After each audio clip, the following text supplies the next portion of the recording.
মা আজকে আমাকে 3 ধরনের গুড় দিয়েছে, আর এই গুড়টা কিন্তু আমাদের নিজেদের গাছের খেজুরের গুড়। তো সেই গুড় দিয়েই তেঁতুল মাখিয়েছে। আবার এই যে দেখতে পাচ্ছ এই সাইডে, এটা হচ্ছে টক কুল, এই কুলটাও মাখিয়েছে। এগুলো কিন্তু শুধু আমার জন্যই মাখিয়েছে, আমি নিয়ে যাবো। আর ওই যে কৌটার সামনে দেখতে পাচ্ছ, ওটাও কিন্তু খেজুরের গুড়, তবে ওটাই কোনো কিছু মাখানো না, নিচের দিকে হচ্ছে দানা গুড় হয়ে গেছে আর উপরের দিকে একটু ঝোলা গুড়। শীতের টাইমে আমরা যখন খেজুর গাছ থেকে রস পেড়েছিলাম রাত 3টে 3:30 গিয়ে, সে ভিডিওগুলো তো অবশ্য তোমরা সকলেই দেখেছো।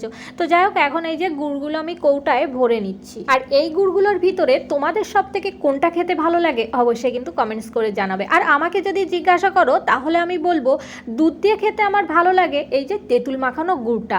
আর যদি শুধু শুধু খাওয়ার কথা বলো তাহলে কিন্তু ওই যে কুল মাখিয়েছে না, ওই কুলগুলো আমার শুধু শুধু খেতে বেশি ভালো লাগে। আর এই যে তেঁতুল মাখানো, কুল মাখানো, এই ভিডিওগুলো আমি অবশ্যই তোমাদের সঙ্গে শেয়ার করব যে আমার মা কিভাবে এই গুড়গুলো তৈরি করে।